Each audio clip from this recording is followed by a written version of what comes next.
नमस्कार दर्शक बंधु ओडिया सुख संसार चैनल को बहुत बहुत स्वागत फ्रेंड्स। 25 जून 2026 को निर्जला एकादशी। ज्योतिष शास्त्र रे गोमाता बा गाय को अत्यंत पवित्र और पूजनीय मना जाए फ्रेंड्स। ज्योतिष शास्त्र अनुसार गाय को सेवा करने द्वारा अनेक ग्रह दोष गुड़ाक कटिबाकू लगी थाए। कौन कौन ग्रह दोष गुड़ाक कटिबाकू लगी थाए एवं निर्जला उपवास केमिति करिवे ता सह एकादशीर व्रतविधि कौन रही एवं यही दिन गाय को कौन खुआइले आपणक भाग्य बदलिबो आपणकर सब गुप्त इच्छा गुड़ाक पूरण हेबाकू लागिबो सेही विषय मु आपणक सह आलोचना करिवि। गायंकर सेवारे अनेक ग्रह दोष गुड़ाक कटिबाकू लगी थाए फ्रेंड्स, कारण 33 कोटी देवी देवतांकर वासस्थली थाए। शास्त्र अनुसार गोमातांक शरीर रे 33 कोटी देवी देवतांकर वास करती। सेइथिपई फ्रेंड्स गोटे गायंकर सेवा कले समस्त देवादेवींकर आशीर्वाद एका संगे प्राप्त होई ही थाए। आग काल आपण देखिथिबे गोमाता समस्त घरे रही थांती, से घरे केबे भी संतान सुखर अभाव न थाए, संतान सुख मिली ही थाए। तांकर भाग्य रे थाउ न थाउ संतान, किंतु संतान मिली ही थाए। बहुत सारा छुआ जन्म ही थांती, किंतु आजिकली तो गोमाता देखिबा को मिलेनी। सेथिपई बहुत सारा फर्टिलिटी सेंटर खोला ही जाइछि, कहीं ना गोमातांकर सेवारे ही जहाँ भी ग्रह अरिष्ट थाए ना फ्रेंड्स ताहा कटिबाकू लगी थाए। तासह नवग्रह दोषरु मध्य मुक्ति मिली थाए। गाय को दर्शन करने मात्रे एवं सेमानकु सेवा करने द्वारा कुंडली रे सूर्य और चंद्र ग्रह दुईटी मजबूत होइथांती, जहाँ मानसिक शांति और समाज रे मान सम्मान प्रदान करि थाए। ज्योतिष रे गाय को ना शुक्र ग्रहर प्रतीक मध्य मना जाए। इे गोमाता को नियमित रुटी खाइबाकू देले किंबा फ्रेश सबुज घास खाइबाकू देले ना शुक्र ग्रह प्रसन्न होइथांती, जहा फल रे आपणक जीवन रे धन समृद्धि एवं भौतिक सुख सुविधा बढ़ी ही चली थाए। गुरु ग्रह ना शांति गाय को हलदी गुड़ किंबा डाली खुआबा अत्यंत शुभ होता है। हलदी माने पूरा एकदम कंचा हलदी नुहे, रुटी रे पकईकि जदि आपण खुएबे तो बहुत बढ़िया होता है। गुरु ग्रह मजबूत होइथांती एवं आपणकू आपणकर शिक्षा क्षेत्र रे जो जगह आपणक भाग्यटा साथ दौनी सेमितिया क्षेत्र रे आपणकू सफलता मिलवाकू लगी थाए।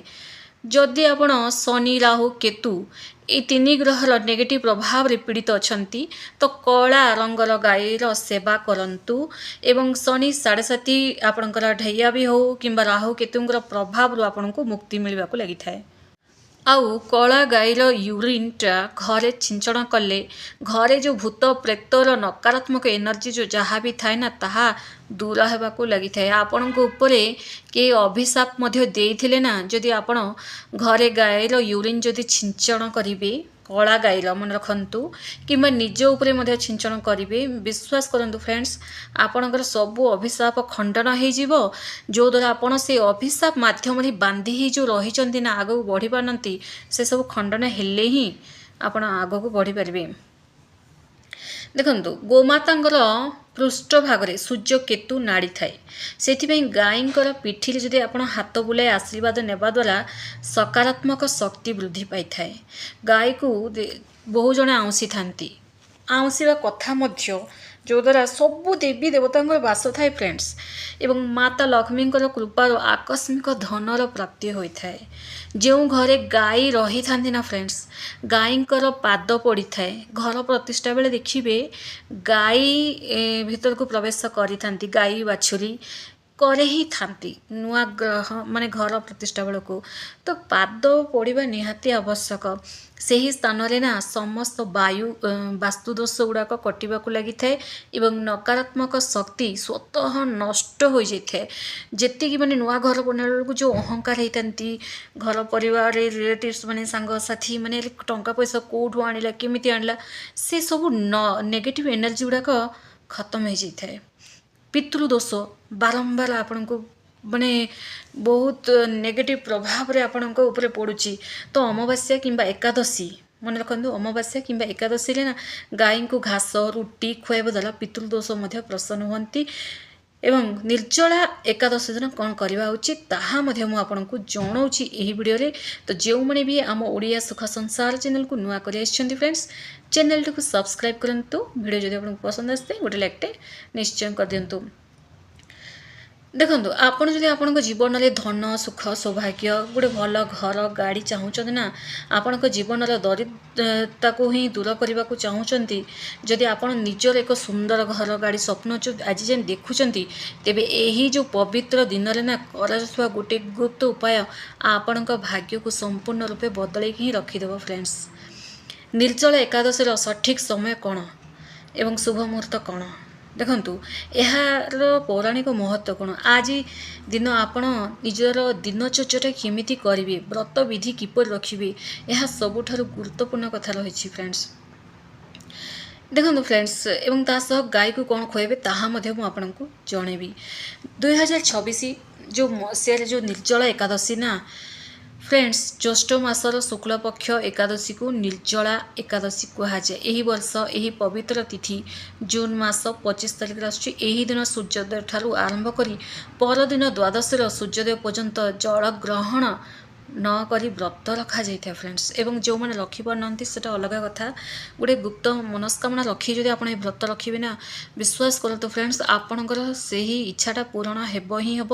କାରଣ ଏଇ ଯେଉଁ ଜଗତର ପାଳନକର୍ତ୍ତା ଶ୍ରୀ ବିଷ୍ଣୁ ହିଁ ଦେଇଥାନ୍ତି ସବୁକିଛି। ଫ୍ରେଣ୍ଡସ୍, ଏକାଦଶୀକୁ ପାଣ୍ଡବ ଏକାଦଶୀ ମଧ୍ୟ କୁହାଯାଏ, ଯେଉଁଟାକି ପୌରାଣିକ କଥା ଅନୁସାରେ ନା ମହାବଳୀ ଭୀମ ନିଜର ଭୋକ ନିୟନ୍ତ୍ରଣ କରିପାରୁନଥିଲେ। ସେଇଥିପାଇଁ ସେ ବର୍ଷ ସାରା ସବୁ ଏକାଦଶୀ ବ୍ରତ କରିବାକୁ ଅସମର୍ଥ ଥିଲେ। ଯେତେବେଳେ ମହର୍ଷି ବେଦବ୍ୟାସ ଭୀମଙ୍କୁ କହିଲେ କି ଯଦି ତୁମେ କେବଳ ଏହି ଗୋଟେ ନିର୍ଜଳା ଏକାଦଶୀ ବ୍ରତକୁ ସମ୍ପୂର୍ଣ୍ଣ ନିଷ୍ଠାର ସହ ବିନା ଜଳ ଗ୍ରହଣ କରି ପାଳନ କରିବ ନା ଫ୍ରେଣ୍ଡସ୍, ତେବେ ବର୍ଷ ସାରା ସବୁ ଏକାଦଶୀର ଫଳ ତୁମକୁ ହିଁ କେବଳ ଏହି ଗୋଟିଏ ଦିନରେ ମିଳି ହିଁ ଯିବ। ବୁଝିପାରିଲେ? ଏହି କାରଣରୁ ଏହାକୁ ସବୁଠାରୁ ମହାନ ଏକାଦଶୀ କୁହାଯାଏ। ଏହି ବ୍ରତ ରଖିବା ଦ୍ୱାରା ମନୁଷ୍ୟର ସମସ୍ତ ପାପ ଧୋଇଯାଏ ଏବଂ ମୃତ୍ୟୁ ପରେ ମୋକ୍ଷ ପ୍ରାପ୍ତି ହୋଇଥାଏ ଫ୍ରେଣ୍ଡସ୍। ଏହି ଦିନ କ'ଣ କରିବେ ଆପଣ, ଆପଣଙ୍କ ଦିନଚର୍ଯ୍ୟାଟା କେମିତି ରଖିବେ? ଦେଖନ୍ତୁ, ଏହି ଦିନ ନା ବ୍ରହ୍ମ ମୁହୂର୍ତ୍ତରେ ଉଠି ସ୍ନାନ ସାରି ହଳଦିଆ ରଙ୍ଗର ବସ୍ତ୍ର ଧାରଣ କରିବେ। ହଳଦିଆ ରଙ୍ଗର, ଯଦି ଆପଣଙ୍କ ପାଖେ ହଳଦିଆ ନାହିଁ ତାହେଲେ ଧଳା ରଙ୍ଗର ମଧ୍ୟ ୟୁଜ୍ କରିପାରନ୍ତି, କିନ୍ତୁ ବେଶୀ ଭଲ ରହିବ ହଳଦିଆ ରଙ୍ଗର। ଭଗବାନ ବିଷ୍ଣୁଙ୍କ ସମ୍ମୁଖରେ ବ୍ରତର ସଂକଳ୍ପ ନିଅନ୍ତୁ। ସୂର୍ଯ୍ୟୋଦୟ ଠାରୁ ପରଦିନ ଦ୍ୱାଦଶୀ ପର୍ଯ୍ୟନ୍ତ ଆପଣଙ୍କୁ ଟୋପେ ପାଣି ମଧ୍ୟ ପିଇବାର ନାହିଁ କି ଅନ୍ନ ଗ୍ରହଣ କରିବାର ନାହିଁ। ଯଦି ଆପଣ ଶାରୀରିକ ରୂପେ ଅସୁସ୍ଥ ଅଟନ୍ତି ତେବେ ଫଳାହାର ଗ୍ରହଣ କରିପାରନ୍ତି, ପାଣି ପିଇପାରନ୍ତି, କିନ୍ତୁ ଆଜିକାଲି ଦେଖିବେ ଆଗକାଳରେ ରଖୁଥିଲେ, କିନ୍ତୁ ଆଜିକାଲି ବ୍ରତ ମାନେ ସେଇଦିନ ହିଁ ଶୋଷ ଲାଗିଥାଏ ବେଶୀ, ଆଉ ଉପବାସ କହିଲେ ସେଇଦିନ ହିଁ ବେଶୀ ଭୋକ ମଧ୍ୟ ଲାଗିଥାଏ। ତ ତେଣୁ ଫ୍ରେଣ୍ଡସ୍, ନିଜେ ଯଦି ଇଚ୍ଛା ଯଦି ପୂରଣ କରିବାକୁ ଚାହୁଁଛନ୍ତି ନା, କରିବାକୁ ହିଁ ପଡ଼ିବ ଆପଣଙ୍କୁ। ଏହି ଦିନ କାହା ଉପରେ ରାଗରୁଷା ମଧ୍ୟ କରନ୍ତୁ ନାହିଁ କି ମିଛ ମଧ୍ୟ କୁହନ୍ତୁ ନାହିଁ, କିମ୍ବା ଘରେ ପିଆଜ ରସୁଣ ଅନ୍ନ ରନ୍ଧନ ଏସବୁ ମଧ୍ୟ କରନ୍ତୁ ନାହିଁ। ନିନ୍ଦା କପଟ ଠାରୁ ମଧ୍ୟ ଦୂରରେ ରୁହନ୍ତୁ, ସ୍ପେଶାଲି ଫୋନ୍ ଠାରୁ ଟିକେ ଦୂରରେ ରୁହନ୍ତୁ। ଫୋନ୍ କଥାବାର୍ତ୍ତାରେ ଆପେ ଆପେ ଅନ୍ୟ ଜଣଙ୍କ କଥା ବାହାରି ହିଁ ଯାଇଥାଏ, ଏଇଥିରେ ମଧ୍ୟ ଟିକେ ଆଭଏଡ଼୍ କରିବା ଆବଶ୍ୟକ।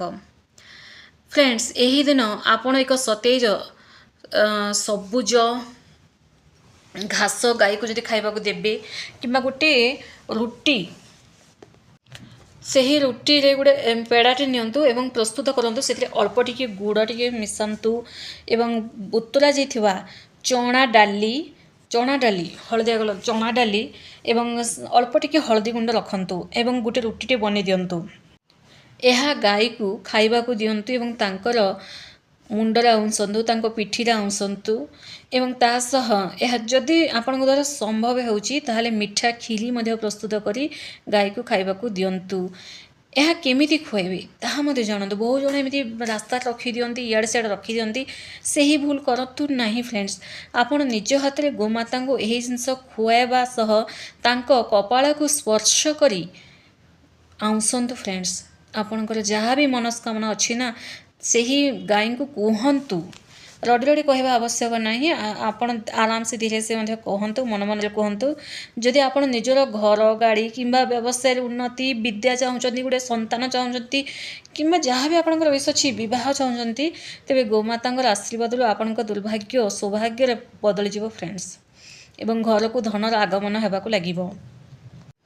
ବୁଝିପାରିଲେ ଫ୍ରେଣ୍ଡସ୍, ଏହି ଯେଉଁ ନିର୍ଜଳା ଏକାଦଶୀ ନା ଆପଣ ସମସ୍ତଙ୍କ ଜୀବନରେ ସୁଖ ସମୃଦ୍ଧି ଓ ପ୍ରଗତି ଆଣୁ ଫ୍ରେଣ୍ଡସ୍। ଗୋମାତାଙ୍କର ଏହି ସରଳ ଉପାୟଟାକୁ ନିଶ୍ଚୟ କରନ୍ତୁ ଏବଂ ଜୀବନରେ ଚମତ୍କାର ଆପଣ ଦେଖିବାକୁ ପାଇବେ ଫ୍ରେଣ୍ଡସ୍। କମେଣ୍ଟସରେ ଶ୍ରଦ୍ଧା ଏବଂ ଭକ୍ତି ଏବଂ ବିଶ୍ୱାସର ସହ ଜୟ ସୂର୍ଯ୍ୟଦେବ ନିହାତି ଲେଖନ୍ତୁ ଏବଂ ତା ସହ ଜୟ ଗୋମାତା ନିହାତି ଲେଖନ୍ତୁ ଫ୍ରେଣ୍ଡସ୍। ଧନ୍ୟବାଦ।